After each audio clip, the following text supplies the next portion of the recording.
lea todo que yo me acuerdo bien hasta dónde llegamos. Vosotros sois la sal de la tierra, pero si la sal se desvirtúa, ¿con qué se la salará? Para nada aprovecha ya, sino para tirarla y que la pisen los hombres. Vosotros sois la luz del mundo. No puede ocultarse Hasta ahí, ciudades. hasta ahí, Ah, hasta ahí, hasta ahí, porque todavía faltaba terminar con lo último, ¿no? Eso no vale ya para nada, claro, igual algo había leído, por sino eso. para ser echada afuera y pisada por los hombres. En eso quedamos, Claro, pero no terminamos con eso. Releo, mire, porque San Jerónimo dice: el ejemplo está tomado de la agricultura. La sal es necesaria para condimento de las comidas y para secar las carnes, pero no tiene otro uso. Ciertamente leemos en las escrituras que algunas ciudades sembradas de sal por los vencedores quedaron inutilizadas para que en ellas no pudiese brotar germen alguno. Ahí en realidad lo que se rechaza es la tierra y no la sal, ¿no? Pero la sal, esa sal es una sal que inutiliza, que no sala, ¿no? Ahí claro. estaría el argumento de San Anselmo, ¿no? La sal esa que se usa para execrar, ¿De en quién? eso nos convertiríamos los cristianos, o los apóstoles cristianos, si nos salásemos, Ujú, ¿no? Esa sal que se usa para maldecir, para execrar, ujú. para hacer que la tierra se transforme en un desierto. Ujú. ¿San Anselmo? San Jerónimo. Ah, San Anselmo. Dije San Anselmo, Sí, sí, sí, por no. eso me parecía No tiene que ver San Anselmo. San Anselmo comentarios medio bíblicos no tardío. compuso. Ah, No, no, ah, no. Podría haber sido biblista, pero no. No tiene comentarios bíblicos San claro. Anselmo, no. No, pero medio tardío para estar incluido en la En catena, los digo. padres, sí, no. Pero hay hasta. Yo el otro día les leí un texto de San Remigio, que es Remigio de Auxerre, que es de la época carolingia ya, pero no, Ah, no tendría que estar en la catena mm, áurea. Pero San Anselmo ya es bastante posterior incluso a San Remigio. Ah, mm, Remigio de Auxerre, sí. La glosa, que cita acá, Sandoval muchas veces cita la glosa ordinaria no es un texto patrístico, pero es el comentario común que se usaba en las facultades de teología para aclarar básicamente el sentido del texto. La glosa ordinaria, que era la que se usaba, la compuso Nicolás de Lira en el siglo XII. Era una glosa ordinaria. Cuando se leía el texto de la escritura nunca era así, es decir, como no se editan Biblias sin notas, digamos, a criterio católico. Cuando se leía el texto se lo leía con la glosa ordinaria, que se basaba en toda la tradición patrística, por mm. supuesto, ¿no? Y la glosa dice: después que aquellos que son cabezas de otros faltan, no aprovechan para nada, sino para ser arrojados de su oficio de enseñar. Y Salilario dice: separados de los oficios de la iglesia, sean pisoteados por todos los que pasan. Y San Agustín, por último: no es pisado por los hombres el que sufre persecuciones, sino aquel. Creo que lo hemos leído esto también, ¿o no? Este No, de San esto no, Agustín esto no. no. No lo Ah, leímos solo lo de San este Jerónimo. de San Sí. Agustín es importantísimo, sí, dice así: no es pisado por los hombres el que sufre persecuciones, sino aquel que se acobarda temiendo la persecución. No puede ser pisado sino el que está debajo, y no puede decirse que está debajo aquel que aun cuando sufre muchas cosas en su cuerpo, mientras dura esta vida, tiene su corazón fijo en el cielo. Qué bien que está Ujú, esto, ¿no? Porque claro, fíjense que cuando hablan de esta sal que ya no sirve para nada, como la sal la están aplicando básicamente a los discípulos, es decir, los apóstoles. sí. Lo entienden de los apóstoles y de los sucesores de los apóstoles, Ujú, primariamente, no de todo cristiano. ¿Sí? sí, sí. Eso también es importante advertirlo, porque a veces uno lee los textos de la escritura, no digo que no se pueda aplicar a los cristianos en general, analógicamente, Ujú, pero el sentido directo parece referirse a los apóstoles, ujú. porque dice vosotros sois, Sí, sí, y sí. no está hablando con el común de la gente, está Sí, sí, sí. hablando con los 12, ¿no? Ujú, Vosotros sois la sal de la tierra, vosotros sois la luz del mundo. Ese vosotros se refiere a ellos directamente. Indirectamente puede referirse a los cristianos en general, sí, tranquilamente, ujú. porque si no se refiere al oficio de enseñar sin más, sino al ser partícipes de la gracia de Cristo, ¿no? Y ser con Cristo reyes, sacerdotes y profetas, ¿no? Por analogía, Ujú, ¿no? Eso se da de un modo en la jerarquía y otro modo en el conjunto de los cristianos, ¿no? ujú. Sí, ¿De acuerdo? aparte no En los tendría. bautizados. ¿Está claro o no? Sí, sí, sí. Es decir, pero esto parece referir, y los comentarios de los padres nos orientan hacia eso, ¿no? Parece referirse primariamente a los Sí, jerarcas de la jerarca. iglesia, Sí, sí, sí. a la jerarquía apostólica, ¿no? ¿Está claro? Claro. Ujú, Sí, ¿qué decía Francisco? No, digo, si no fueran analogables no estaría tampoco en la escritura. Si fuera solo para los apóstoles, No, no. porque hay consejos que se dirigen exclusivamente. Pablo a veces en las epístolas da consejos exclusivamente a los obispos de cómo tienen que comportarse en su función. Claro. No. Podría ser exclusivamente para eso. Ah, está. ¿Está claro, Francisco? Sí, no, digo, yo si Eso no tuviera. depende del Sí, claro, contexto, depende de qué es lo que esté diciendo, de qué tema esté hablando. claro. Ahora, esto parece perfectamente extensible por analogía a todo cristiano, está bien, y así se lo suele entender. Pero los comentarios de los padres, fíjense, en gran medida apuntan de modo directo a que el sentido primario es en relación con la jerarquía eclesiástica, ¿no? Es decir, los apóstoles y sus sucesores. Fíjense que la glosa dice eso, ¿no? Después que aquellos que son cabezas de otros faltan, no aprovechan para nada, sino para ser arrojados de su oficio de enseñar, ¿no? Claro. ¿Se ve? Sí, sí. Y San Agustín dice, no es pisado por los hombres el que sufre persecuciones, sino aquel que se acobarda temiendo la persecución. Esta reflexión de San Agustín es profundísima porque el ser arrojado y pisado no ha de entenderse en un sentido material, sino en un sentido espiritual, ¿no? Como el no salar. Claro. Si el no salar y el ser sin sabor o sin poder dar sabor se entiende espiritualmente, el ser pisoteado también, ¿o no? Sí. ¿Está claro? Entonces, si no salan en el sentido de que han perdido la capacidad de comunicar la verdad y de dar ejemplo de la vida conforme a la verdad, son pisoteados. ¿Qué quiere decir? Despreciados. Eso es lo que San Agustín advierte que no. Ser pisoteado acá, ¿qué quiere decir? Son arrojados fuera para ser pisoteados, pero pisoteados en el sentido de ¿quién? Y que se rebajan. ¿Pisoteados Digamos, por quién? Ah, claro, pisoteados por el mundo porque se rebajan a lo se que rebajan a las exigencias del mundo, Claro. ¿o no? Pero no pisoteados en un sentido material, por contrario, a lo mejor son ensalzados materialmente.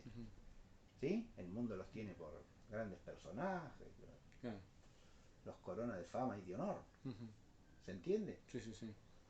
Pero Lástima ya no salan. Ya no salan.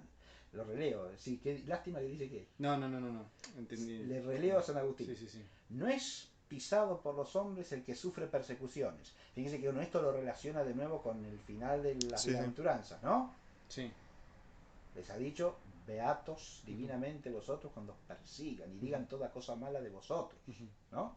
Pero no serían pisoteados por Dios los que se rebajan, porque en cierto sentido, digamos, Dios con el Pero castigo. el texto dice, no Claro, sirven, dice- esa sal no sirve para nada sino para echarla afuera y que la pisoteen los hombres. Los hombres, claro. ¿Está claro? Claro, pero el castigo principal sería de Dios, digamos. En cuanto que ese ser arrojado, obviamente, hay que entenderlo de un ser arrojado de la dignidad de transmisor de la verdad y de la gracia de Cristo, ¿no? Está bien. Que no pueden transmitir directamente porque no la respetan. Sí. Ellos mismos se han hecho incapaces de salar. ¿Se entiende? Sí, está bien. Pero el ser arrojado, fíjese, esto es importante, es del lenguaje, la dificultad de las parábolas, ¿no? Es decir, porque estos son mini parábolas, digamos, ¿no? Sí. La imagen, ¿cuál es? La sal que ha perdido su capacidad de salar, ¿para qué sirve? Y para nada. Sino para que la arrojen fuera y la pisoteen los transeúntes. La tiran y los que pasan por la calle la pisotean como si fuese basura. Claro. Esa es la idea. Sí. ¿No? Bien. Ahora, los que están fuera de la casa, si la casa es la iglesia, para alegorizar la parábola, ¿no? Sí. Si la casa es la iglesia, lo que está fuera de la casa es el mundo. Vosotros estáis en el mundo, le dice el Señor a los apóstoles en el sermón de la cena de Juan, pero no sois del mundo. Estáis en el mundo, pero no sois del mundo. Entonces, ser arrojado fuera es ser arrojado ¿a qué? Al mundo. Claro. Al mundo que es, no necesariamente, no. Porque claro, no necesariamente, porque ser arrojado al mundo acá quiere decir no pertenecer realmente a la comunión de la iglesia, ¿no? Ser arrojado al mundo es ser arrojado principado del príncipe de este mundo, Mm. ¿no? Nada más y nada menos. Sí, sí, sí. Y el ser pisoteado por los hombres es estar, como dice acá San Agustín muy profundamente, dice que el comentario de San Agustín acá es de una luminosidad extraordinaria, como suele ser. El comentario de Agustín permite profundizar enormemente el sentido del texto, porque nos lleva a esto, ¿no? ¿Qué significa ese ser arrojado fuera? Uno puede decir simplemente, bueno, es el hecho de que ya no sirven para nada. Ujú. Es una manera de decir, si pierden la gracia, ya no sirven para nada, Claro. ¿no? Ujú. Si pierden su capacidad de comunicar la verdad y de ser el ejemplo para los demás, ya, no sirven para nada, se acabó, listo. Ujú. Pero San Agustín trata de entender el sentido de ese ser arrojados fuera y ser pisoteados en un sentido más preciso. Lo que suele llamarse sentido alegórico, o sea, le da un significado a cada parte de la comparación. ¿Se entiende? No solamente a la comparación tomada en general, Ujú. sino a cada frase de la comparación. Ujú. ¿Qué sería el ser pisoteado? Esto es lo que esto es lo que él se pregunta, ¿no? Ujú. Y dice, no es pisado por los hombres el que sufre persecuciones. Ujú.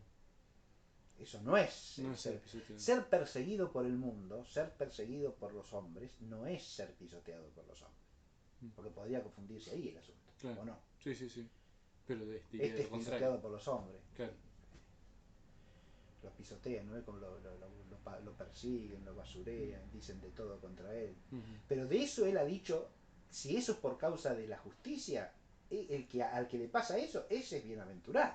Claro. Entonces está bien la aclaración que hace San Agustín, Sí, sí. ¿o no?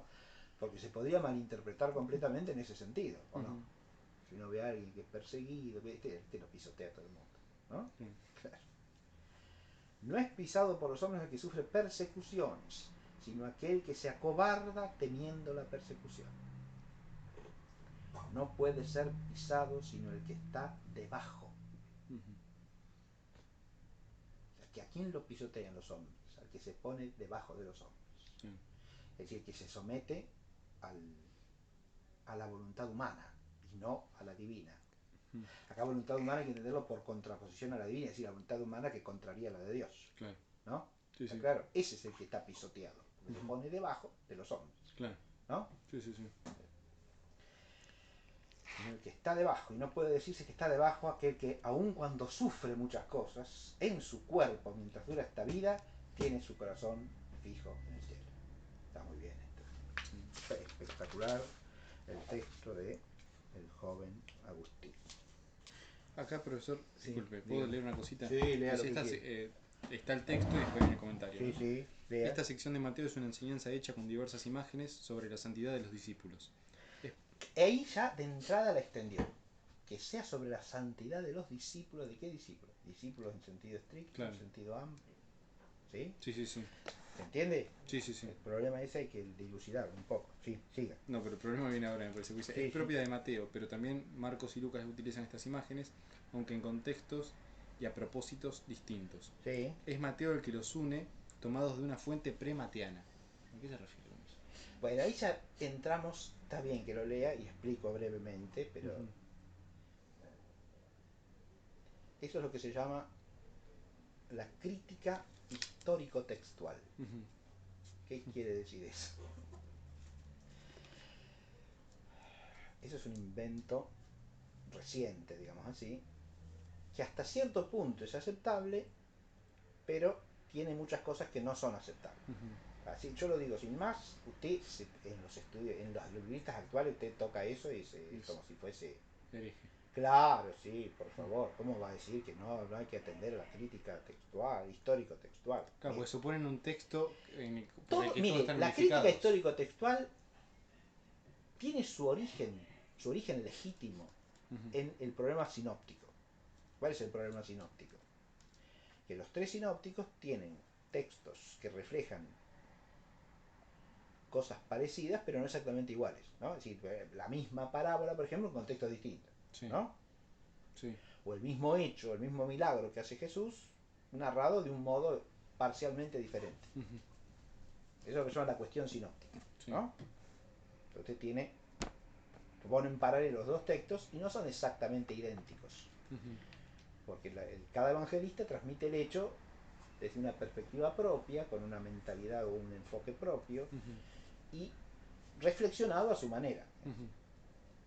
Eso vale siempre y cuando se retengan dos principios.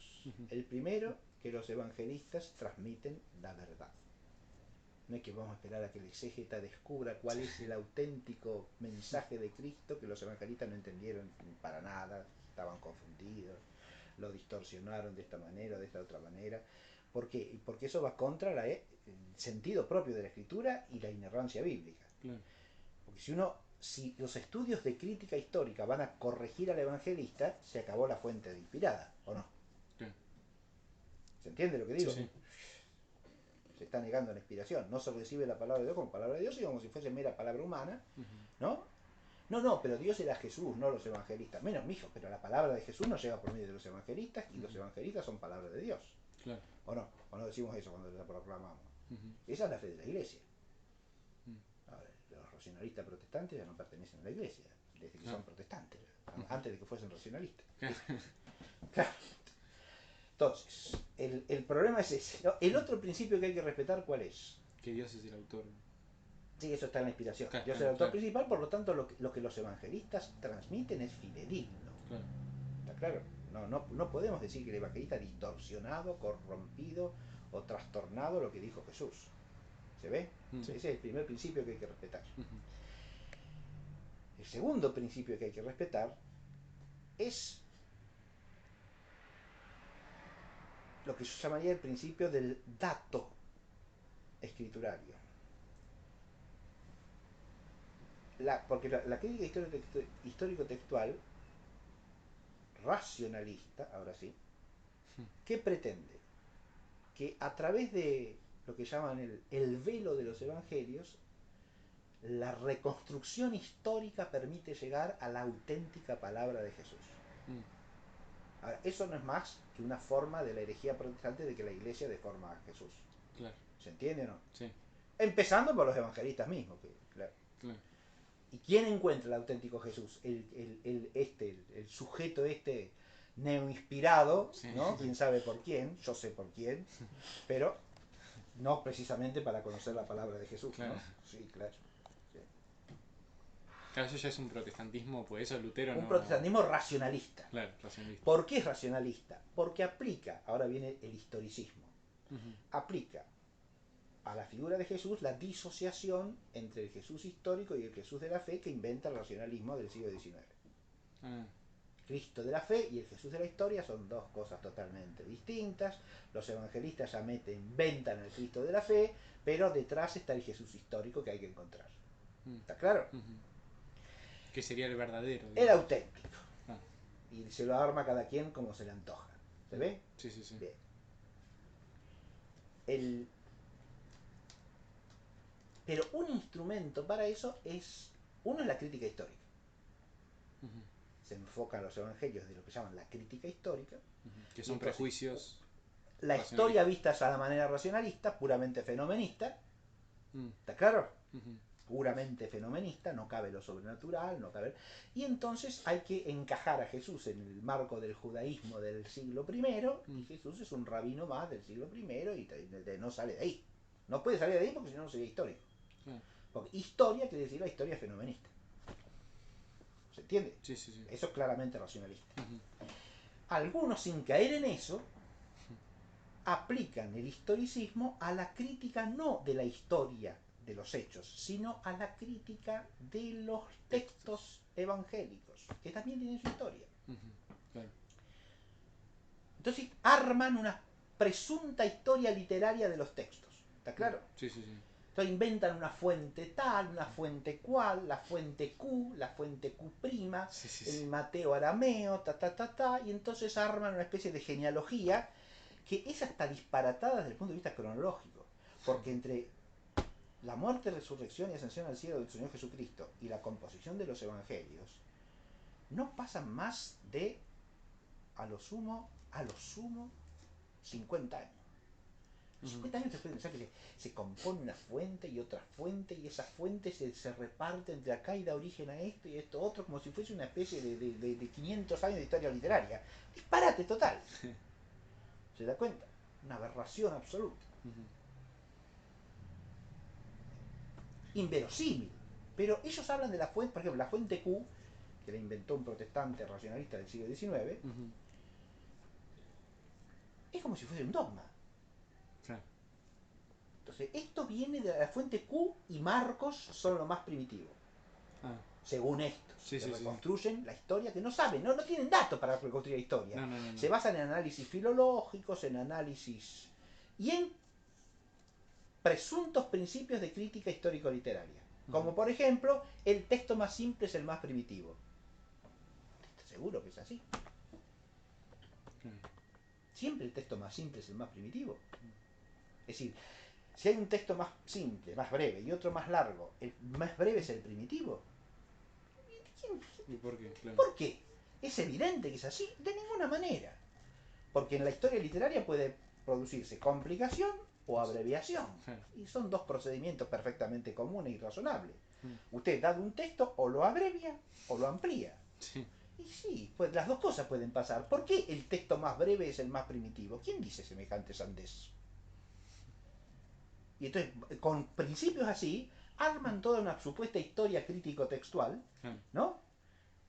Y crítico-histórico-literaria, que son dos Ujú. cosas distintas. Una es la crítica textual, que es la Ujú. crítica del texto, Sí, sí, sí, sí. a partir de los manuscritos. Pero eso Ujú. tiene fundamento objetivo. Sí, sí, sí. Y otra es la crítica de la historia del texto, que eso no tiene fundamento documental alguno.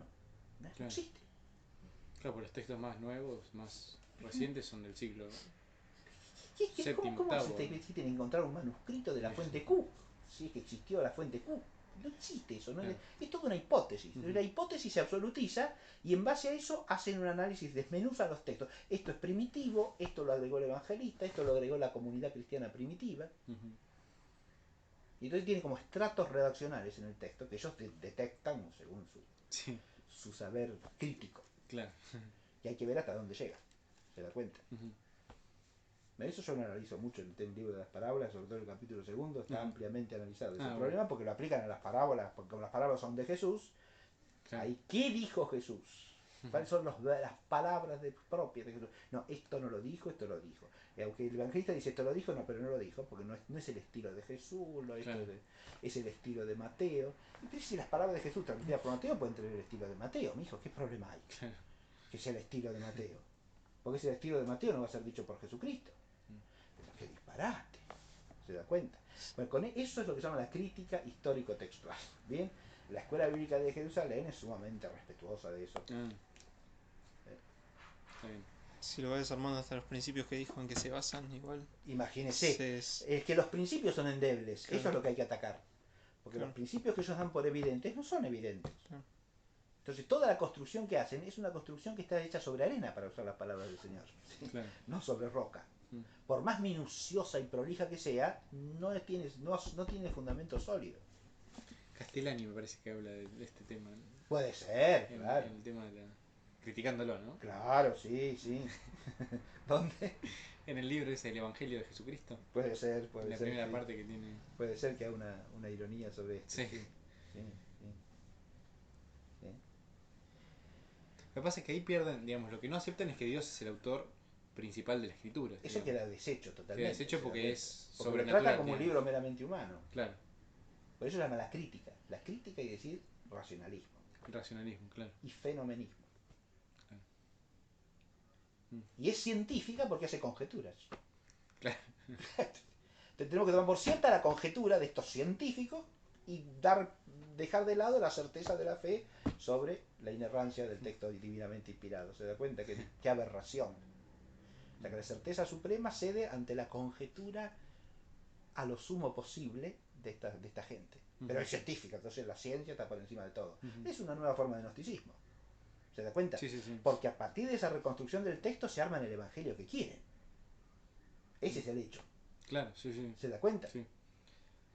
Porque al desmontar el texto y despedazarlo, destriparlo, esto viene de Jesús, esto no, esto viene del evangelista y no de Jesús, esto viene de la comunidad primitiva, no viene ni del evangelista ni de Jesús, es una elaboración posterior, por lo tanto no es primitivo, es secundario. Porque esto ya obedece a una problemática que Jesús no se planteó nunca. Ellos saben la problemática que Jesús se planteó, la que no se planteó antes de entender lo que dice el Evangelio. Claro. Es un círculo vicioso, ¿o no? Sí, sí. ¿Cómo saben las problemáticas que Jesús se planteó si el Evangelio lo arman ellos? Jesús no pudo decir esto porque la gente no lo iba a entender. Jesús pudo decir muchas cosas que la gente no lo iba a entender si habló para todos los tiempos. Claro. ¿O no? Porque si es Dios hecho hombre, habla desde su tiempo hasta el fin del mundo. Claro. No habla solamente para los que están ahí adelante de él. Claro, eso es otro, claro. Ese es otro problema. Pero si usted lo reduce todo fenoménicamente, tuvo que hablar para los que le oían. Entonces dijo lo que los otros le iban a entender. Con lo cual los discursos de Jesús quedan reducidos al contexto de los judíos del siglo I. Si no lo podían entender, no lo dijo. Claro, y después ¿Se da cuenta? Sí. Y en esta crítica crítica entran después todas las variantes. Pues yo la otra vez escuchaba un judío que estaba en la televisión que decía que Jesús se oponía al poder hegemónico de su tiempo, que era el Sanedrín, y claro, era un muchacho del pueblo. Claro, entonces eso ya es la crítica marxista, digamos, porque Por después entra ahí todas las variantes. Tiene todas las variantes que quiera, desde el luterano piadoso que lo quiere asemejar al modelo de Jesús de Lutero, ¿no? Un hombre que habla de la misericordia y de la gracia y nada más, y punto, y el que cree en él se salva y se acabó, ya está. Hasta el marxista, el judío judaizante, como el famoso Klausner, que escribió un libro llamado Jesús el Judío, que Jesús era un gran rabino de su tiempo. No enseñó nada que no enseñasen los rabinos del judío. ¿Se da cuenta? Este era un rabino marxista, argentino. Y puede ser. El programa de Fantino estaba. Sí, está lleno en Buenos Aires sobre todo. Claro. Hay rabinos marxistas a patadas. Sí. Lo presentan como filósofo, pero el tipo no había estudiado filosofía. Ni hablar de que no era filósofo tampoco. El hombre filósofo, usted sabe que es un chicle. Sí, pero ni siquiera había estudiado filosofía. Pasa que estudiaba a los filósofos judíos de no sé qué época. ¿Quién sabe si Creo son que filósofos? sí. No eran. Cabalistas, serán gnósticos, quién sabe qué son. Sí. ¿Qué filósofos judíos? En el siglo XII, XIII, por ahí. Claro, es donde se la cábala. Claro. O Maimónides estudiaba. Y a Maimónides está vinculado a la cábala, al gnosticismo cabalístico. Si los judíos lo echaron. Sí. Y quemaban los escritos de él en la sinagoga. Maimónides. Sí. En la sinagoga de Marsella le quemaron todos los escritos. Lo sacaron a la calle y lo hicieron una hoguera con los escritos de Maimónides. Los judíos de. Sí, los judíos. Por hereje, digamos. Los judíos de Marsella, sí. Bueno, no sé si entra el concepto de herejía. Sí, claro, sí. Sí, porque entiende la palabra de Dios contra la fe del pueblo de Dios, sí. Claro. Sí. Personaje. ¿El judío ese? Sí. Claro, Jesús se oponía al poder de su tiempo. Se me da cuenta. Entonces, cualquier cosa, interpretación política, sociológica, psicologizante, existencialista, lo que usted quiera, tiene para todo. Usted puede elegir la que más le guste. Se da cuenta, desde la teología de la liberación hasta el existencialismo heideggeriano, abre ahí un abanico de interpretaciones disparatadas de la Sagrada Escritura, ¿no? O Fantina le preguntaba, ¿para ustedes quién es Jesús? Dice, pues para nosotros es una persona de la Trinidad, decía. Y este dijo, no, que se oponía al poder hegemónico. Era un hombre, nada más. Un hombre, sí que... Lógico, ya empezamos. Sí, judío. Sí, es judío, es lo que va a decir. No esperamos otra cosa. Sí.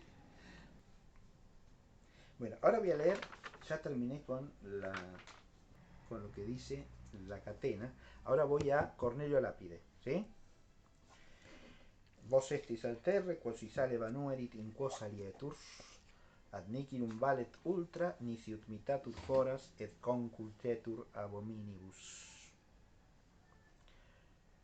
Vos, o apostoli, qui proxime mihi hic accidetis, quibus octo beatitudines iam dictas primario predicavi, et quasi appropriavi, estis ex mea electione et deputatione.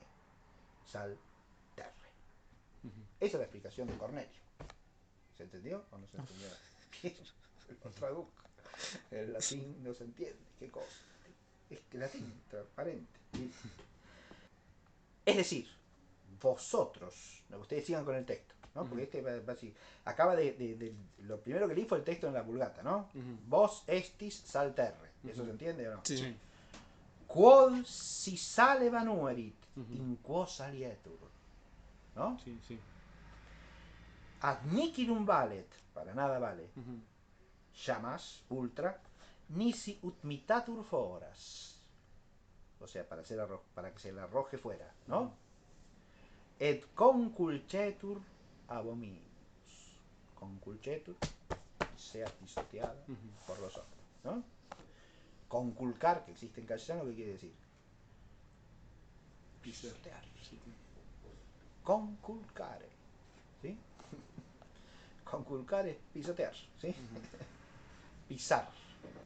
Es decir, vosotros, oh apóstoles, que os sentáis aquí próximos a mí, y a quienes he predicado las 8 beatitudes previamente dichas, y casi se las he apropiado, sois, por mi elección y diputación, sal de la tierra. Ahí esa es la explicación que hace, ¿no? Sí. Él entiende vos, ahí está explicado qué cosa.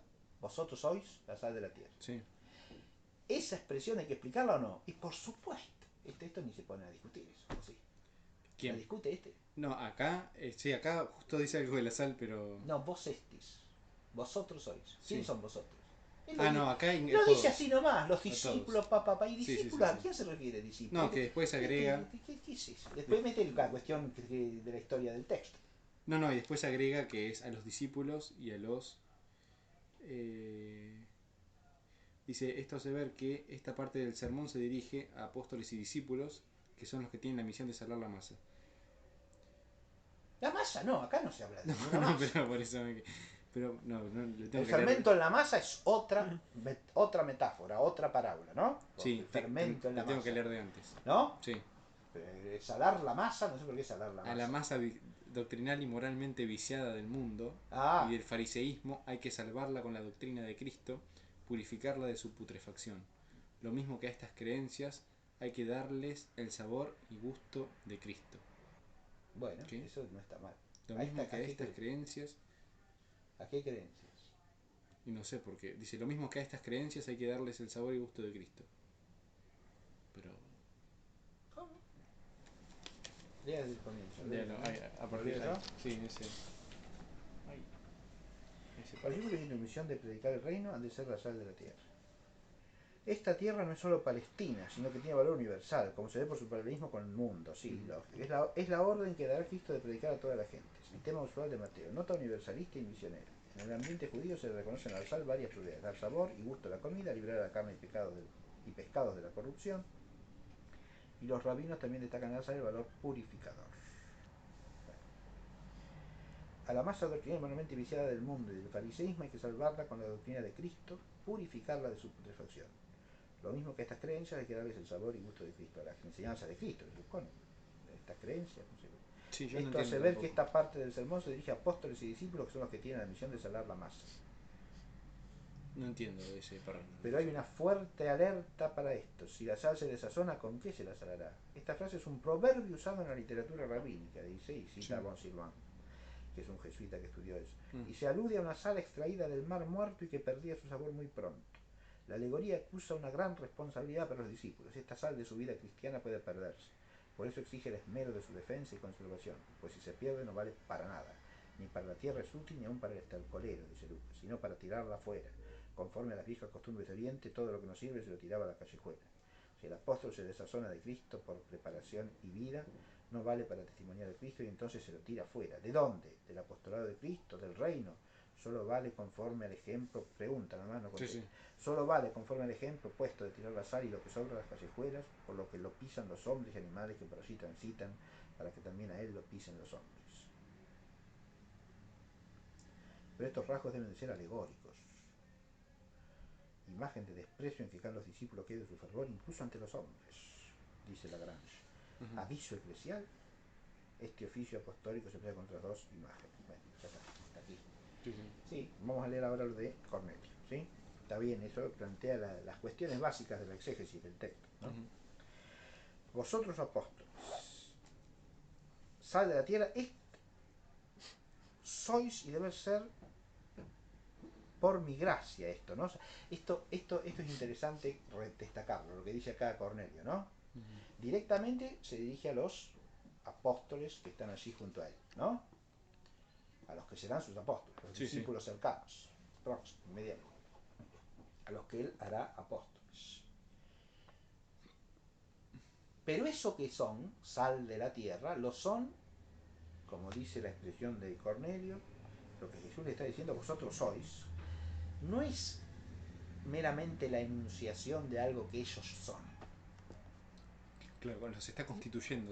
Eso es lo que está diciendo Cornelio. Ujú. Jesús acá les está diciendo lo que son por don y por envío de parte de él. Claro. Los está constituyendo en eso. Ujú. Les está dando el oficio. ¿Se entiende? Sí, sí. Les está diciendo vosotros existís para esto. Claro. No es lo mismo que hacer el enunciado de lo que son. Claro. Está muy bien empezar así. Sí, sí, Porque sí. si no, no se entiende el texto. ¿Está claro? Sí, No es un texto enunciativo, eso es lo que está diciendo. Ujú. Es un texto ejecutivo, claro. diríamos, por las funciones del lenguaje. Sí, ¿no? sí, sí. Es decir, Jesús les está haciendo ser eso que dice que son. Ujú. ¿No? Sí, sí. ¿Se ve? Sí. Ujú. Él es el que los hace ser eso. Ujú. No es que lo son de suyo. Ustedes son la sal de la tierra. Que a veces se usa en ese sentido demagógico, Sí. asqueroso, la expresión, ¿sí? Ustedes son la sal de la tierra, ustedes son lo mejor, la maravilla, ¿sí? ¿Se dan cuenta? Ujú. Claro, como Sí. si los estuviese alabando. Adulando, como Adulando. dicen, ustedes son la sal de la tierra, ¿sí? Como Claro. diciéndole. Eso es muy común en la interpretación populista de esta expresión, ¿se entiende? Ustedes son la sal de la tierra, ustedes son lo mejor que hay. Ujú. Y después en ese ustedes también entra. Ustedes hay que Después se ver nos quiénes son. manipula. Hay que ver quiénes son ustedes. Sí. O sea que tendría valor sacramental, digamos, en cierto sentido. Es un valor, es el valor de la palabra de Jesús, que es el creador. Esto es lo que hay que entender. Es el Señor. Es la palabra creadora de Dios. La palabra redentora hace nuevas todas las cosas, ¿o no? Sí, sí. Como decimos en el versículo de la antífona del Espíritu Santo, ¿no? Ujú. Ven, Espíritu Santo, envía, Tu espíritu renovará la faz de la tierra. claro, envía Señor tu Espíritu y renovás la faz de la tierra. Esa renovación de la faz de la tierra, ¿qué quiere decir? Que todas las cosas sean hechas nuevas por Jesús, ¿no? La Iglesia ha entendido siempre la acción del Verbo encarnado como una recreación. Yeah. Por eso hasta el sentido del tiempo se transforma. Ujú. El sábado es sustituido por el domingo, Ujú. porque la creación entera ha sido renovada, Claro. ¿no? Sí, sí. El día del descanso es el día de la resurrección, Claro. porque es la creación rehecha por Cristo, Ujú. ¿no? Hecha nueva, es el que hace nuevas todas las cosas, Ujú. ¿entiendes? Sí, sí. Este sentido teológico es lo que rescata acá de entrada Cornelio Lápide, que es un exégeta de inteligencia extraordinaria, ¿no? Entonces, lo primero que hay que despejar es el carácter lingüístico de esta expresión, ¿no? Ujú. La expresión del Señor no es una expresión declarativa. Ustedes son la sal de la tierra, qué buenos que son, ¿sí? Qué maravillosos que son ustedes. No se trata de eso, No, no, no. ¿no? Ustedes, eso que usted decía del marxista, los discursos populistas de toda la Haya suelen usar esta expresión en ese sentido, Claro. ¿no? Para decirle a la gente que quieren adular y que quieren exaltar, Sí, sí. ustedes son la sal de la tierra. Ujú. Pero las palabras de Jesús acá no se entienden en ese sentido. Se entienden en cuanto una misión y un don. ¿Se ve? Eso es lo que dice acá Sí, sí, sí. Cornelio Lápide muy bien, ¿no? Estis sois ex mea electione et deputatione. O sea, sois por mi elección Ujú. y diputación, que podríamos traducir por mandato, envío, ¿no? Ujú. ¿Se entiende? Sí. Es decir, Él es el que los hace ser, los elige para eso y los constituye en esa función. Ujú. de ser sal de la tierra. ¿Se ve? Ujú. Porque eso es un don de la gracia de Cristo, y de la elección de Cristo, y del mandato de Cristo. Es en virtud de eso que son sal de la tierra, no por sí mismos. Claro. Si no pensamos por entender eso, el texto se va a cualquier lado, Sí, sí, sí. ¿no? Entonces son la sal de la tierra por acción sobrenatural. Obviamente, eso es lo que está explicando Cornelio, y es así en el texto, es clarísimo eso. Ujú. Pero para eso hay que advertir el carácter de las palabras de Jesús. Ujú. Claro, como le está diciendo ahora, ustedes son. Ahora Entonces, ustedes son la sal de la tierra. Claro. Claro. Atención. Ahora les toca ser la sal de la tierra. Ujú. Esto es lo que yo quiero que sean.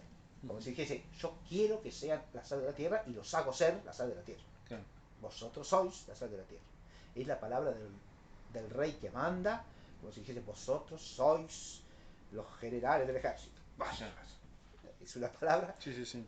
ejecutiva. Yo usé la expresión esa que Manuel la conoce, pero no sé si No. Francisco. El lenguaje ejecutivo es el lenguaje que, al ser pronunciado, hace lo que significa. Ejemplo típico, una fórmula de promesa. Yo prometo tal y tal cosa. Cuando usted dice eso, ¿está haciendo la promesa o no? Ujú. Sí. Claro. Entonces no está refiriéndose a algo solamente, sino que está haciendo lo mismo que dice. ¿Se ve? Está Claro. ejecutando una acción, prometer, y la ejecuta con palabras. ¿Se entiende? Sí, sí. El lenguaje ejecutivo, en ese caso, es del mismo que lo usa, ¿no? Ejecuta una acción personal. Pero puede ser ejecutivo de algo que atañe a otros. ¿Sí? Claro, sí, sí, es lo que Yo sí os en este declaro marido y mujer, por ejemplo, ¿no? Claro. Eso es un lenguaje ejecutivo. Sí. ¿Se entiende? Está haciendo, manifiesta la unión conjugal de las dos personas, ¿no? Yo os declaro marido y mujer, ¿no? Ujú. O con el bautismo lo mismo. Bautismo, yo te bautizo en el nombre del Padre, y del Hijo y del Espíritu Santo, ¿no? El lenguaje sacramental es siempre ejecutivo, Claro. sobrenaturalmente ejecutivo. Claro. ¿Se entiende? Las fórmulas de los sacramentos son siempre ejecutivas. Porque Sí, por eso decía sacramental acá. claro, En ese y en ese ¿no? sentido lo es, claro que sí, porque no hay que perder de vista este aspecto de las palabras de Jesús, Ujú. ¿no? Es decir, esa palabra que por eso dije es palabra creadora. Ujú. Él los hace ser esto. No es que está declarando algo que él mira y les dice, ustedes son la sal de la tierra, qué buena gente que son. No, no es eso. Está muy bien la explicación inicial de Cornelio, ¿eh? Esto es impresionante. Bien. Ilud ergo estis, ides esse debetis et permeam gratiam reipsa eritis. Es decir, este sois hay que interpretarlo como debéis ser, Ujú. y por mi gracia lo seréis. ¿Se entiende? Sí. Es una vocación, una elección, debéis ser, ¿no? Y es el anuncio de algo que la gracia puede realizar eficazmente si no encuentra obstáculos, Ujú. ¿no? ¿Se entiende? Sí. Ese es el sentido del sois. Debéis ser y por mi gracia lo seréis. Ujú. ¿Se entiende? Sí, sí, sí. Perfecto. Impresionante, Cornelio. ¿Y el caso de Judas? Claro, ahí fíjese, por eso yo dije, seréis, el Claro, sí, no hay mandato, obstáculo. la elección está hecha y el mandato está dado. Ah. Por eso yo dije, y lo seréis siempre y cuando nos pongan obstáculo a la gracia, Claro. ¿no? Por mi gracia lo seréis. Pero la gracia, la eficacia de la gracia no suprime la libertad del hombre, ¿no? Ujú. Esto es un tema complejo de la teología de la gracia, pero la eficacia de la gracia no suprime la libertad del hombre. El hombre tiene que dejarse transformar por la gracia, pero puede oponerle con su voluntad obstáculo a la acción de la gracia. Puede apartarse. Claro. Lo mismo que Adán en el paraíso. ¿Y cuál es la complejidad? Por eso lo digo. La complejidad de la eficacia de la gracia. Sí. ¿Y porque cómo es eficaz? Si puede ser ineficaz. Es eficaz. Ujú. Pero es eficaz al modo divino. Es decir, tiene una eficacia que no hay que entender como un automatismo mecánico. Claro. ¿No? Porque la acción de Dios sobre las criaturas es al modo del ser de la criatura. Claro. ¿Está claro? Sí. Cuando Dios Lo que pasa es que ese primer movimiento de la criatura no es gracia también. premueve Ujú. aún naturalmente las acciones del hombre, las hace respetando la libertad de la voluntad humana, Claro. no anulando la voluntad Ujú, y por lo tanto el libre arbitrio de la voluntad. ujú. Al ser irracional lo promueve como irracional, al ser inerte como inerte, Ujú. pero al ser racional no lo promueve como inerte, Claro. ni como irracional, sino como racional, Ujú, es decir, por medio de las operaciones propias de la inteligencia y de la ujú. voluntad. ¿Está claro? Sí. No suprime el libre arbitrio. Ujú.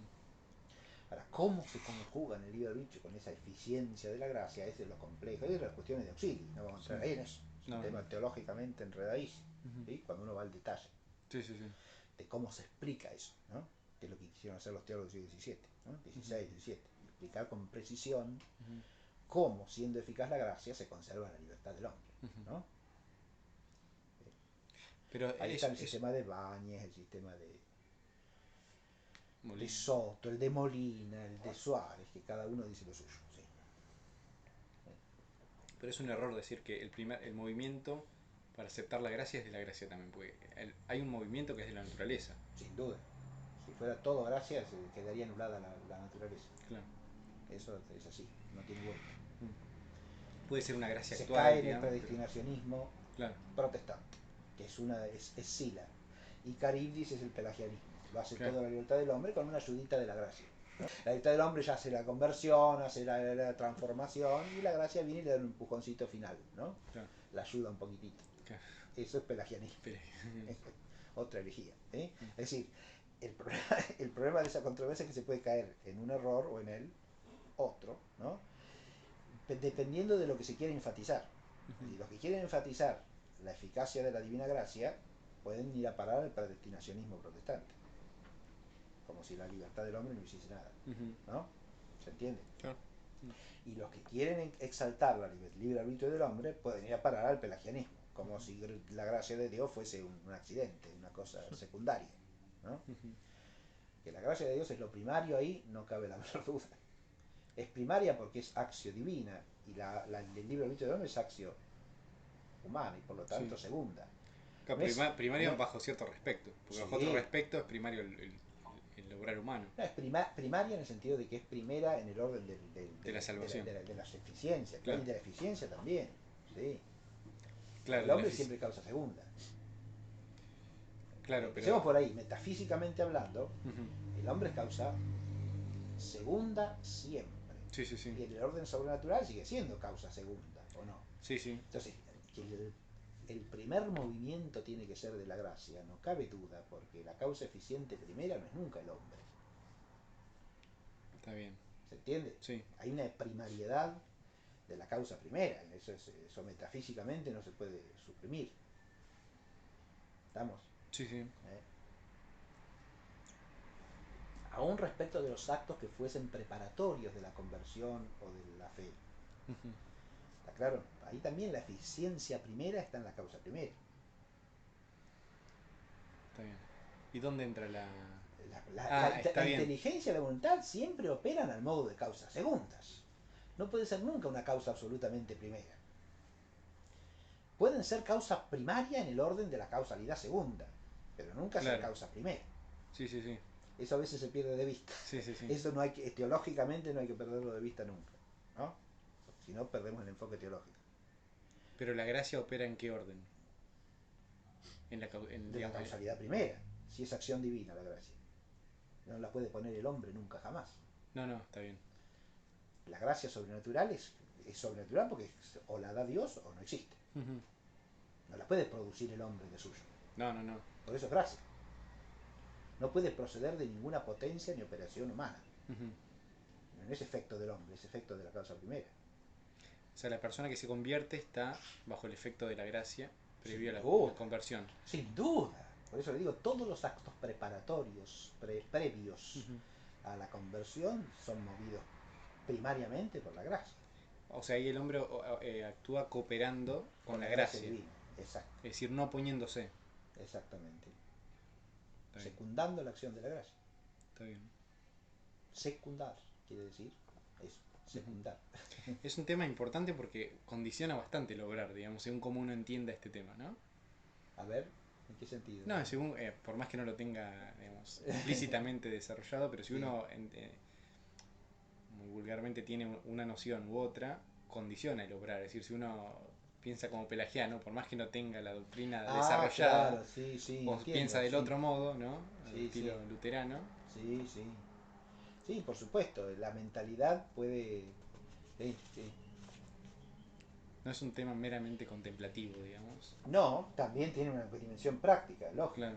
Ahora, la experiencia de la gracia siempre de una cosa que al hombre le viene como de fuera, de más arriba, ¿no? Que él no la manejó, Ah, no, no, claro. lógico. No la manejó con, con Ni su con su pensamiento. voluntad, ni Sí, con sí. su intención, claro. Ujú. Eh, pero precisamente porque es decir, hay algo, hay una gente que trasciende a la gente finita, Ujú. ¿no? Sí, sí. Pero esto fue por la expresión que yo usé, ¿no? Ujú. Igual el Bueno, profesor dijo algo, última cosa que le pregunto, el tema de la sí, experiencia de la gracia. Eso también es... la experiencia de los hechos desencadenados por la gracia. La Ujú. experiencia no es nunca de la gracia en sí misma. Ajá. De todo. Puede existir también eso, ¿no? Ujú. Pero de los hechos, digamos... Desencadenados por la gracia. Es decir, Ujú. si tú vas a ser alguien que se convierte, Ujú. la conversión es un hecho que uno recibe, si no le acaece, ¿no? No es una cosa que uno programó, desarrolló a voluntad, la Ujú. quiso Claro. y la hizo por su propia cuenta, Ujú. ¿no? ¿Se entiende? Sí, sí, sí. Uno puede reflexivamente después ver los caminos de que se sirvió Dios para eso, pero Claro. fueron medios de un obrar que no es el nuestro, Sí, sí. ¿sí? O de qué características de uno Dios se valió para hacerlo transformar, ¿no? Ujú. ¿Se entiende? Sí, Eso también uno lo puede reflexionar después del hecho, pero claro. Claro, pasa ¿se que la entiende? experiencia eso es complejo porque... Sí, sí. Aplicar el concepto de experiencia. eh, claro, uno en el, en el momento, que es más bien retrospectivo la No, porque en el reflexión, ¿no? momento también se experimenta la experiencia en el momento de es distinta, porque es la Mm. experiencia de lo que sucede. Mm. Que uno pueda discernir de qué se trata ya es siempre después del hecho, pero una experiencia humana vulgar también. Sí, sí, sí, Es sí. decir, en la experiencia de lo que es meramente humano también pasa eso. Es decir, Ujú. usted retrospectivamente puede tener una visión más clara, reflexiva de la experiencia, Claro. pero la experiencia misma se da en el momento Mm. de, de la realidad, digamos, Ujú. ¿no? Mm. Sí, no digo que también se puede confundir, digo, una persona puede decir, no, me inspiró Dios tal cosa, y cuando le cuentan a uno lo que le inspiró, dice, no, no se lo pudo haber inspirado Dios, ¿se entiende? Bueno, Entonces pero eso, a ver, o sea, eso ya no es una experiencia, eso ya es atribuirle a la ah, acción claro, divina algo que yo quiero que venga de Dios, pero eso, claro, a eso no se puede llamar experiencia, no, lógicamente. no, no, ¿No? pero a lo mejor creía, ¿no? Subjetivamente Sí, siempre cabe el error en el conocimiento humano. claro. Sí, en cualquier orden de conocimiento. Bien. Preguntas: ¿por qué Cristo llama a los apóstoles más bien sal de la tierra que oro, plata, piedras preciosas, etcétera? Respondo.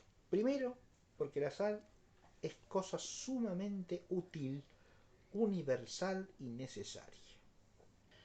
Pues la sal es como bálsamo de la naturaleza, por lo cual se inserta prácticamente en todas las cosas compuestas para que las condimente, los de sabor, las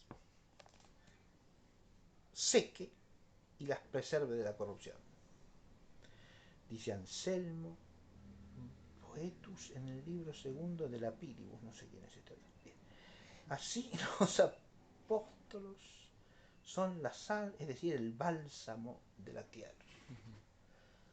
El bálsamo de la tierra. Segundo, la sal significa el oficio, fuerza y dignidad de los apóstoles, pues la sal es símbolo de sabiduría, pues como la sal condimenta los alimentos para que sean sabrosos, así la sabiduría condimenta los espíritus espíritus para que sean sabios. De sabor se dice la sabiduría, a sapore en indicta de sapiencia. ¿Sí? Está diciendo etimología latina acá, Sí. ¿no? ¿Se entiende? Sí, sí, sí. De sabor se dice sapiencia. Sabiduría, sí. Es a sapore dicit sapiencia. De la raíz de la palabra sabor claro, tiene la misma. se dice sapor en latín, ¿sí? De sapor viene sapitus, es decir, sabroso, ¿sí? Claro. Y sapiencia es un abstracto de lo que es sapidis, ¿sí? De lo que es sabroso, ¿sí? De lo que sabe bien, ¿no? Esa es la etimología que está haciendo acá Cornelio. Claro, cita Comicus y cita a Catulo. Claro, pero esto, desde el punto de vista exegético, se puede aceptar no en el aspecto etimológico, sino solamente en lo conceptual, ¿no? Porque obviamente en hebreo no es lo mismo. Claro. Porque la palabra que dice sal no tiene que ver con la que dice sabiduría. Eso es una etimología latina, pero Claro. no se puede trasladar a la lengua en que habla Jesús ni a la mentalidad de los que le están oyendo. Eso Claro. sí. Claro. Lo que sí se puede trasladar es la analogía entre lo que hace la sal con todos los alimentos, lo hace la sabiduría con los hombres. Los hace de buen sabor. ¿Y el griego? ¿Sí? El griego. El griego tampoco. El Claro. griego tampoco, porque Sofía no tiene nada que ver con lo que es sabroso, claro, no me acuerdo cómo se dice, pero con Sofía no tiene absolutamente ninguna relación. Porque ahí se podía salvar, como está inspirado el No, texto no, griego, no, digamos. no, en griego tampoco se hace la. No, es solamente en latín eso. Es un mensaje para nosotros nomás. Eso es latino, la etimología es latina, pero Sí. no, la analogía que él hace no está mal. Es decir, quería que la sal se refiere a la dignidad de los apóstoles porque la sal es a las cosas de la tierra como la sabiduría es al espíritu del hombre. Es una analogía conceptualmente rescatable aún fuera de la etimología de la palabra sapiencia en latín. ¿Se entiende? Conceptualmente vale el comentario. Tercero, la sal, dice Plinio, ahora se fue a Plinio, es de fuego y agua, conteniendo en su naturaleza los dos elementos. El fuego, porque es acre, al modo del fuego. Y si se arroja en el fuego, lo agudiza y enciende. El agua, porque la sal puesta en el agua se licua en ella y se resuelve. Bueno, acá empieza a hacer una comparación que la salteo. Y acá se hace una interpretación, partiendo de acá se hace una interpretación alegórica que es la siguiente. Miren, los apóstoles, por tanto, son dichos sal de la tierra, porque con su parte ígnea, o sea, de fuego, ¿no? Con la fuerza ígnea que posee la sal, encienden el amor de Dios. Y con su parte acuosa, que sería la suavilocuencia de la sabiduría, llevan humedad a lo que es árido, lo riegan, lo fecundan y lo hacen capaz de producir toda clase de fruto bueno. Está hermosa. Sí, pero claro, claro, Son muy rebuscados. Claro, muy bien. Ese ya es un comentario más rebuscado, ¿no? Pero vamos a detenernos un poquitito. De las tres cosas que dice, la que es exegéticamente segura es la primera, ¿no? La sal, le llama sal a la tierra porque es bálsamo, en el sentido de que tiene esos efectos que se atribuyen natural y universalmente a la sal, ¿no? De dar sabor. Y disecar, es decir, conservar de la putrefacción, ¿no? Esos son los efectos propios de la sal y en ese sentido los apóstoles son la sal de la tierra porque hacen eso, ¿no? Lo dice también el comentarista moderno, ¿o no? Sí. Lo que dice ahí. ¿Quién es el comentarista, Mateo, acá? Tendría que ver. Sí, es el comienzo, en la portada, Manuel. Manuel de Tuya. Manuel de Tuya, muy bien. Fray Manuel de Tuya. Sí. ¿No? Bien. De la orden de predicadores. Bien. Fray Manuel de Tuya. Bien. El comentarista moderno dice exactamente lo mismo. ¿no? Sí, dar sabor y gusto a la comida, librar a la carne y pescados de la corrupción. De la corrupción, claro. Y los rabinos también destacan en la sal el valor Purificador, purificador. que es lo mismo. Pero que es lo mismo, digamos, Es ¿no? lo mismo, Claro. claro, que purifica, porque habíamos visto que hay un valor propiamente bíblico, que no lo Sí. menciona este ni lo menciona hasta ahora Cornelio, que Ujú. es el que tiene que ver con el sacrificio, ¿no? Sí, sí, sí. Que está en el Levítico. Todas las oblaciones serán saladas previamente, Ujú. ¿no? Sí, sí. Eso no hay que dejarlo pasar por alto porque... ¿No estará en el valor purificador acá incluido? Porque Pues, como lo pone distinto. de los rabinos, sí, pero no lo asocia al sacrificio, No, no. ¿está claro? Porque el valor purificador lo tiene aún naturalmente, ¿está claro? Mm. Si conserva de la putrefacción, purifica, Mm. ¿sí? La sal purifica porque tiene ese efecto de limpiar, ¿no? Ujú. Limpia las heridas, limpia el agua, ¿no? Ahora, las otras dos, la otro que hace es comparar el, la, atribuir la sal a la dignidad del oficio, no a los efectos de la sal, que serían paralelos o análogos a los efectos de la predicación apostólica, ¿no? Sino a la dignidad del apostolado asociada a la sabiduría, ¿no? Ujú. Porque la sal es a los alimentos lo que la sabiduría es a los espíritus de los hombres, ¿verdad? Ujú. Y la tercera cosa es ya tomar la sal en relación con los elementos de que consta, que sean el agua y el fuego según Plinio. Ahí ya, claro, se fue Sí, sí. a una cosa Claro, que fue... consta de esos elementos la sal, supuestamente, porque, como dice. La sal no es un elemento. No, no, no, pero pero se Entonces, supone que se compone de claro, agua y fuego. claro, es según los antiguos, que son los elementos, agua, Claro. fuego, tierra Sí, y sí, sí. aire, ¿no? Pero acá, Porque tirada al fuego agranda el fuego. Entonces se claro, supone que tiene el mismo y en la elemento. sal se disuelve. Entonces pareciera que está hecha de fuego Y de agua. y de agua, Mm. que es ígnea y acuosa, Ujú. ¿no? No es de tierra Mm. y no es de aire. Claro. Es mixta de agua y fuego. Esa es la teoría de la doctrina de los cuatro elementos, ¿no? Ujú. Que era común en muchos pueblos antiguos. Pero es una doctrina cosmológica, digamos, ¿no? Los elementos. En la tradición griega existe esa doctrina, ¿no? Los cuatro elementos. Ujú. Y reaccionan por similitud, por tener el mismo elemento. Cuando reacciona un elemento con otro. Claro, sí, sí, porque cada elemento tiene cualidades que le son propias, ¿no? Ujú. Y se manifiestan en las cualidades de las cosas que las poseen, ¿no? Mm. ¿Sí? Ujú. Bien. Eso obviamente, nosotros decimos está hecho de cloro y de sodio, no de fuego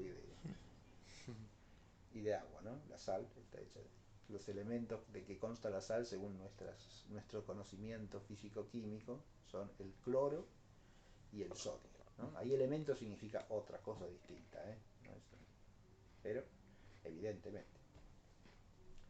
Pero las sustancias elementales serían el cloro y el sodio, ¿no? ¿Por qué otra cosa distinta? ¿Elemento?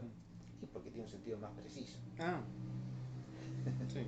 Sí, vinculado a la teoría Atómica. atómica, claro. Pero lo que dice de los efectos del agua y del fuego está muy bien aplicado. Y se puede aplicar aún prescindiendo de toda la mediación que él usa, rebuscada, como dijo bien Francisco, ¿no?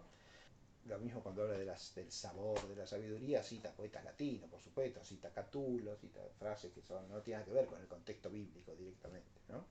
Pero el, desde el punto de vista, así como se puede salvar la analogía esa que hacen la sabiduría y el sabor de la sal, independientemente de la etimología, acá hay algo que se puede salvar independientemente de la doctrina cosmológica de la que él se vale para hacer la exégesis, ¿no? Ujú. Y es asociar este efecto de la sal, ¿no? Que sala, o sea, da Da sabor, sabor y conserva conserva de De la la corrupción. en salud, Ujú. preserva de la corrupción, purifica Ujú. y prepara para ser ofrecido a Dios, Ujú. por lo tanto, ¿no? Porque a Dios se le ofrecen las cosas que son puras, que son sanas y que son sabrosas. Ujú. Entonces, el asociar eso a ese doble efecto que él dice acá del fuego y del agua no está mal. Ujú. tiene un fundamento bíblico. ¿Que cuál es? ¿Cuál es el fundamento en la enseñanza misma de Cristo? De ir al agua y al fuego aquí. El bautismo. El agua del bautismo. El y el bautismo, muy bien. ¿Sí? Sí, sí. El No, ya- bautismo, el bautismo del Señor es solo en agua. No, Sí. en fuego. En agua y en Fuego. fuego. Dice, ¿no? Ujú. En la Escritura. ¿Y de dónde les viene la gracia de ser sal de la tierra? De la gracia de Cristo. ¿O no? Ah, sí, sí. No, pero por el espíritu, digamos, Les ¿no? viene, claro, les viene del Espíritu Santo, porque serán sal de la tierra después de Pentecostés, en realidad, ¿no? Ujú. ¿Está claro? Por eso dice vos estis, hay que entenderlo, dice acá Cornelio Lápide, como debéis serlo Sí, serán. y lo seréis por mi gracia, Ujú. ¿no? ¿Está claro? Pero esa gracia la reciben ellos por la fuerza del Espíritu Santo, y todos los cristianos por el bautismo, ¿o no? Mm. Que es bautismo en agua y fuego, como dice Juan el Bautista, al comparar su bautismo con el de el que viene detrás de él, ¿no? ¿Está claro? Ujú.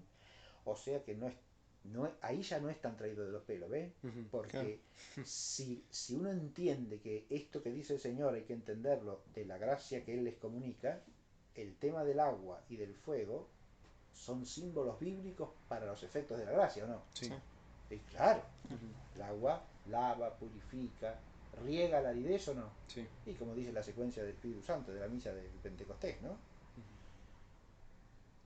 Una de las peticiones del Espíritu, ven Espíritu Santo, ¿no? Ujú. Riega nuestra aridez. Riega nuestra aridez. Es decir, de lo que es árido hace tierra fértil, Ujú. ¿no? Como la sal, al alimento que no tiene sabor, lo hace sabroso, Ujú. ¿no?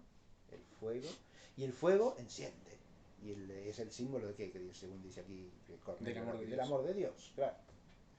Sin el cual no puede haber auténtico apostolado ni ser los apóstoles de la tierra, ¿no? Ujú. Lógico.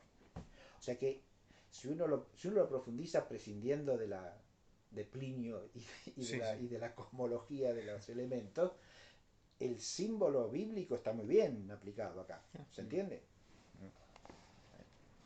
Lo que pasa es que por ahí no hay los que lo estaban escuchando no entenderían eso, digamos. No tenían por qué. No, no lo No relacionan. tienen por qué entenderlo del todo nunca. ¿Está claro lo que digo? No, pero digo, pero hay Ni que los ver. apóstoles tienen por qué entenderlo del todo cuando él habla. Y de hecho hay muchas veces que le dicen, no, ¿qué quiere decir eso? Sí. Ujú. No entienden nada. Mm. Y le tiene que explicar, ¿o no? Sí, sí. Y además el Señor les dice en el sermón de la cena en Juan, cuando venga el Espíritu os llevará a la verdad plena. O sea, van a terminar de entender todo lo que les digo cuando reciban el Espíritu Santo. Sí, sí, sí. No hay ni ellos lo entienden del todo. Mucho menos lo tienen que entender todos los judíos, como dicen No, pero los digo- historicistas. Si esto lo dijo para los judíos no puede significar tal cosa porque los judíos no podían entenderle. Pero hay muchas cosas que dicen que no le pueden entender. Claro, pero digo, la referencia al agua y al fuego no es muy común a partir de la sal, a eso me refiero, ¿no? O sí, en ese momento. Por eso Bueno, habría que no, claro, eso sí que no. Está bien aplicado. No, claro que no. Eso está perfectamente. No hay por qué asociar directamente la sal al agua y al fuego. Sí, sí, sí. ¿no?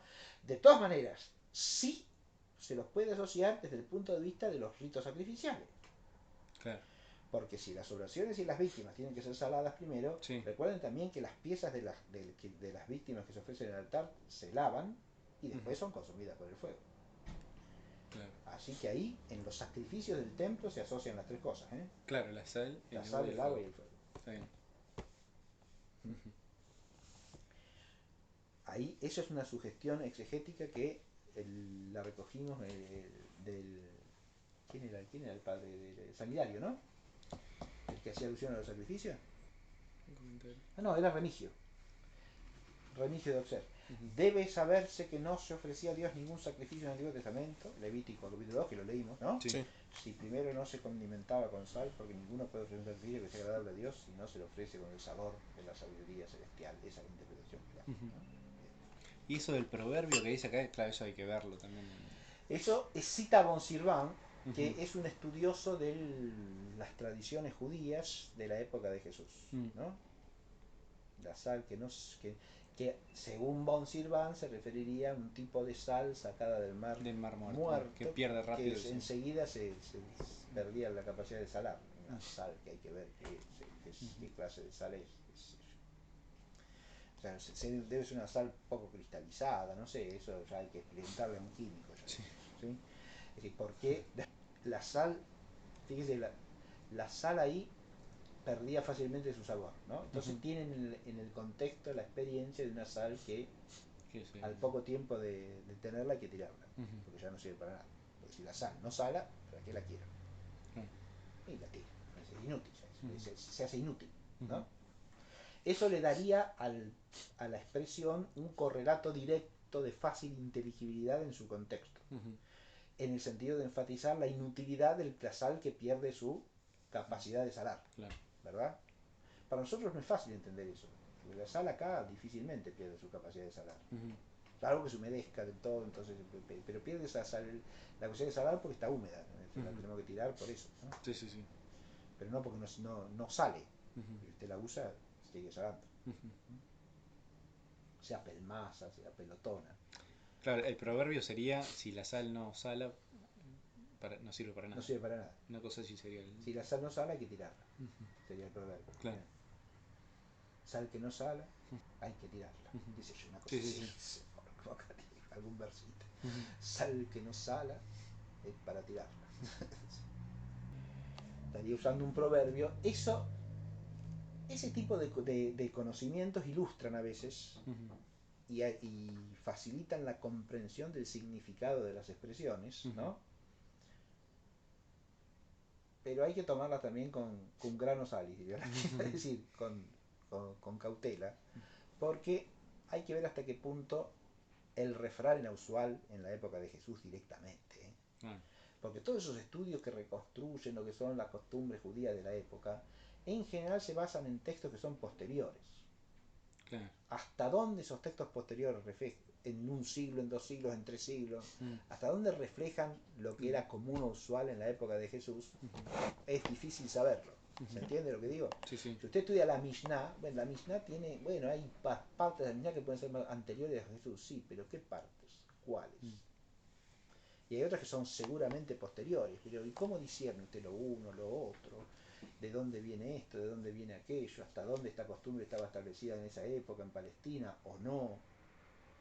Tendría que tener documentación exactamente de esa época, ¿no?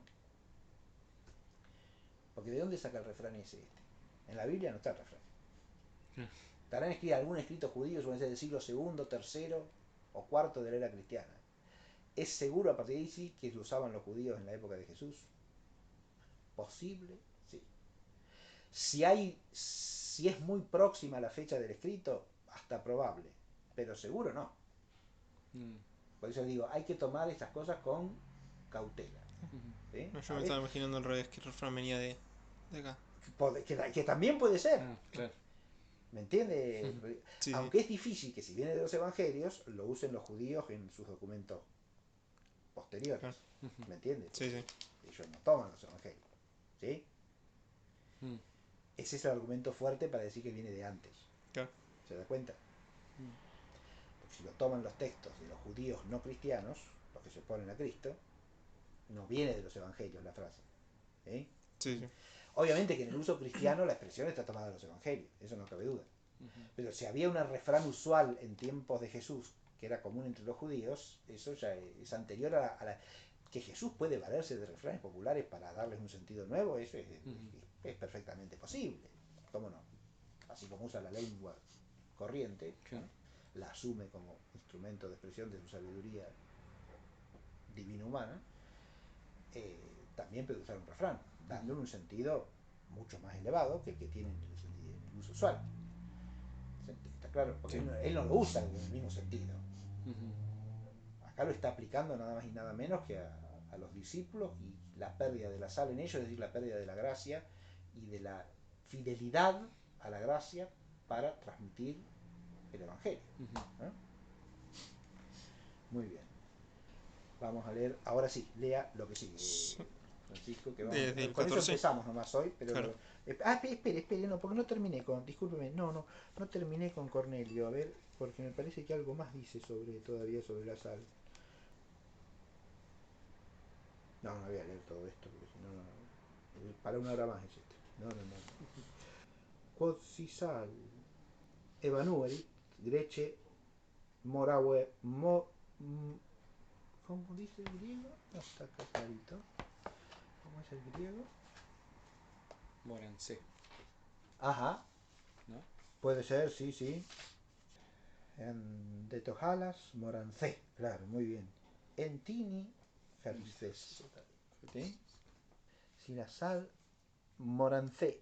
Esto es desipuerit, traduce en latín. No el evanuerit de la Vulgata. Desipuerit. Factum fuerit insipidum et insulsum infatuatum sit. Así, si la sal se hiciere insípida e insulsa en sí misma, ¿no?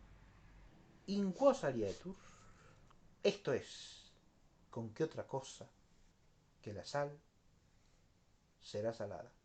Esto es no el alimento, dice Cornelio, sino la sal misma. No existe posibilidad que, si la sal se hace insulsa, pueda restituírsele la fuerza perdida, porque no existe sal de la sal. Si el apóstol, si el obispo, si el sacerdote, que deberán como condimentar con su sal las vidas de los otros, por la gula, la lujuria, el miedo, la adulación, etc., perdieran su sal espiritual y el vigor de la misma, ¿con qué se les restituiría? Sí, bueno, hasta aquí. Él lo interpreta en ese sentido, ¿sí? Pero ahora sí, lea y dejamos, Francisco. Lea lo que sigue y vamos a aclarar alguna palabra y nada más, ¿sí? Vosotros sois la luz del mundo. No puede ocultarse ciudad sentada sobre un monte. Acá de nuevo, vosotros sois la luz del mundo, debemos de entenderlo en el mismo sentido, Metáfora. ¿no? Gracias por mi gracia, estáis llamados a serlo, Ah, sí, sí. debéis serlo y lo seréis por mi gracia, ¿no? Sí, sí. Está claro, vosotros sois la luz del mundo. Acá es más fuerte todavía el sentido de esto. ¿Por qué? Porque el mismo Jesús se llama a sí mismo en los evangelios la luz del mundo. ¿Sí? Después vamos a leer eso la próxima, ¿no? El texto de Juan donde él dice yo soy la luz del mundo, ¿no?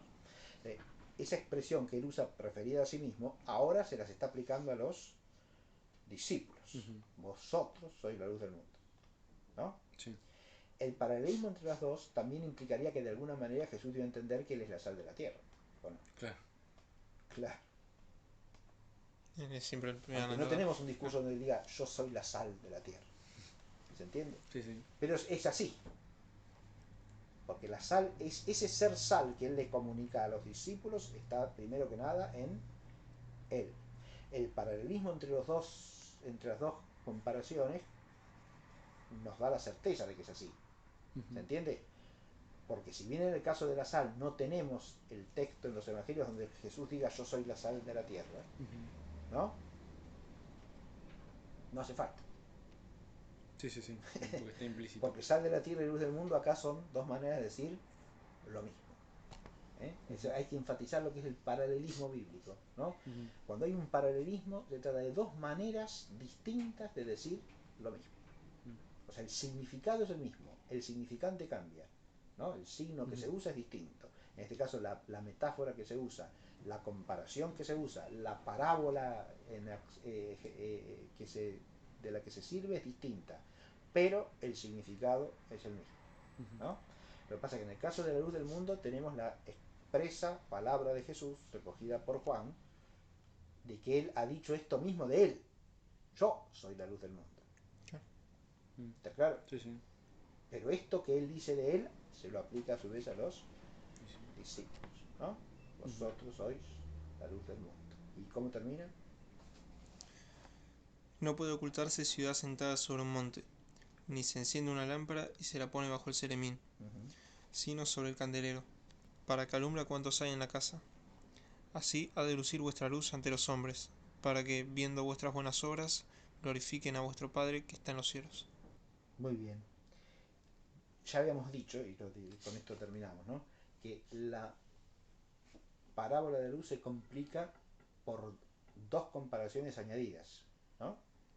Una, la de la ciudad edificada sobre la montaña que Ujú. no parece hacer alusión directa, por lo menos, a la luz. No, salvo que Pero uno lo tome por la visibilidad, digamos. de la ciudad, y dijimos que esto había que tomarlo de la ciudad de Jerusalén Sí. primariamente. Ujú. Y en Jerusalén arde una luz. Claro, que es el templo. ¿Es luz el templo? Ujú. ¿Por qué? Y de alguna manera, bueno, porque ahí está Dios, Es digamos, luz en ¿no? un sentido trasladado sin duda, Ujú. pero materialmente, ¿por qué? El templo sería luz también, para cualquiera que se acercase a la ciudad. En el atrio de los sacerdotes, ¿qué había? Fue. Y fuego prácticamente permanente, el fuego de los sacrificios. Pero el Claro. sacrificio, ¿qué se hacía con los sacrificios? Sí, se quemaban las Claro, si se quemaban los toros, los Pero era corderos, permanente el fuego, era digamos. casi No. permanente, claro. Mm. Además había sacrificio cotidiano, recuerden, en el templo, ¿no? Ujú. Todos los días. Ah. Pero no es que Y, prendían el y, fuego van, antes y del. se hacía el sacrificio entre dos luces, es decir, al amanecer, el sacrificio cotidiano, Ujú. y al Noches. anochecer. Es Mm. decir, la hoguera del altar del atrio de los sacrificios Ujú. probablemente hacía resplandecer el cielo nocturno, ¿no? Ah. Claro, porque los altares eran grandes, digamos, ¿no? Claro, No es la mesa que. no se imaginen un altar de una iglesia, Sí, sí. no, no. Claro, Es un altar donde usted puede poner 3 4 toros y quemarlos, ¿sí? claro. Decía el altar. Sí, sí, sí. Sí, sí. Los altares, ¿quién es? Plutarco es el que describe un altar que había no sé, no me acuerdo en qué ciudad griega, en época helenística es esto, Sí, ¿no? sí. Pero el altar tenía, dice él, Pero un altar judío, digamos. no, griego, Ah, griego. griego. El altar del templo no era tan grande como este seguro, Ujú. pero el altar que Claro, porque los describe judíos. Plutarco tenía 120 metros de frente y 30 o 40 de fondo. Es decir, el altar es una cuadra, ¿me Sí, entiendes? Sí, sí, sí, sí. sí. Sí, sí. Uno se imagina un altarcito, Sí, sí, sí. una mesa como esta. Los altares de los paganos eran altares enormes a veces, ¿no? Mm. Lo cual implica una visibilidad del lugar del sacrificio monumental, Claro. ¿entiendes? El altar Sí, sí, sí. en las ciudades antiguas, cosa que se pasa por alto en cualquier reconstrucción De las películas. post-iluminista Claro, de la antigüedad clásica, ¿no? Las claro. ciudades tienen de todo, columna, pero altares, ¿usted vio algún altar en una película griega o romana? Nunca jamás. Es decir, el altar que estaba en la ciudad tenía 120 metros de largo, imagínese que era un flor de monumento en medio de la ciudad, ¿no? Mm. No era una cosa que pasaba desapercibida. No, no. O sea, el sacrificio para esa gente era algo importante o no. Sí, sí. El culto era importante, claro, si no era una cosa que no existía. Usted mira, esas construcciones neoclásicas de la antigüedad griega nacen de la mente podrida de los neoclásicos, es decir, de los iluministas, pero no existen más que en la cabeza de ellos, ¿no? Las ciudades griegas o las ciudades Roma o las ciudades que fundaba Roma eran ciudades donde el culto tenía una presencia visible monumental.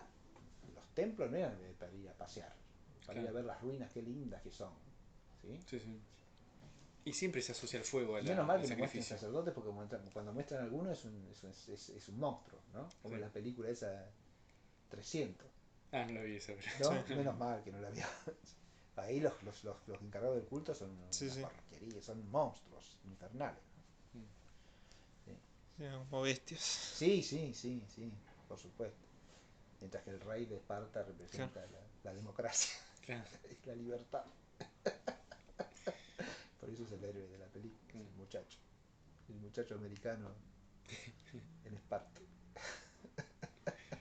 Qué porquería son esas películas. Qué porquería que son, sí, sí. Son una porquería porque además al que no sabe nada le pueden meter Sí. todo ese veneno en la cabeza, ¿no? Como si fuese así la antigüedad griega Mm. o tuviese algún parecido con eso. Claro. Aunque esa es grotesca ya directamente, yo no sé quién se puede tragar eso. Los persas también son todos adefesios, monstruos. Sí, sí, El rey sí. de los persas es una especie de cosa que no sabe si son una mujer, todo, una porquería, una cosa, ¿no? Sí, sí, sí, es muy exagerado. Esa película es un asco, un asco. Mm. Cuando los griegos no veían así a los persas de modo alguno, ¿no? Los respetaban, los admiraban en muchas cosas. Lo cual no quita que fuesen sus enemigos, pero no es que caricaturizaban a los persas como si fuesen adefesios. Los que hacen eso son los yanquis, como cualquier enemigo de ellos. Sí, sí. El que está contra ellos es un adefesio, es un demonio. Pero los griegos no decían eso. El enemigo es el enemigo, pero son seres humanos como nosotros, no otra cosa. Bueno, dejemos aquí. Sí.